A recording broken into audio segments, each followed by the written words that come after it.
Mais um dia abençoado. Certa vez um amigo estava no luau, na praia, com os amigos da igreja, e ali eles colocaram batatas doces, algumas coisas na fogueira.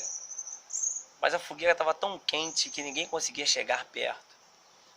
Mas aí um amigo foi até o mar e deu um mergulho.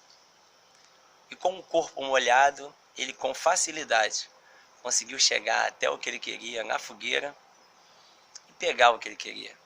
Todos ficaram olhando e ele tirou uma grande lição daquilo ali. Eu quero aproveitar esse exemplo para dizer que existem situações nas nossas vidas que a gente fica limitado.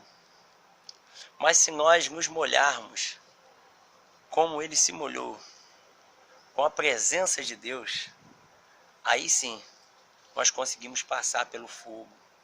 Porque a Bíblia mesmo diz: quando passares pelo fogo, a chama não arderá em ti. Quando passares pelos rios, eles não te submergirão. Glória a Deus. O que eu quero dizer com isso? Porque o Senhor estará contigo. Não é diferente, meu amigo. Quantas pessoas que não querem se molhar. Realmente se molhar é algo que tira de nós um pouco o nosso conforto. É algo incômodo. Se molhar numa praia à noite.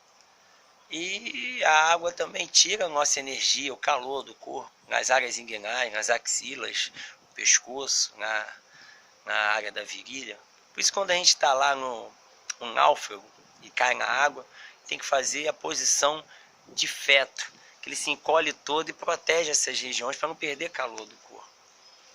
Mas quando se trata da vida espiritual, é importante a gente abrir o coração e deixar Deus inundar a nossa vida.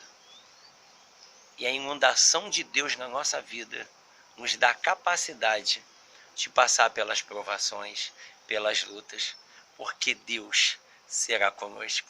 E mais um dia abençoado.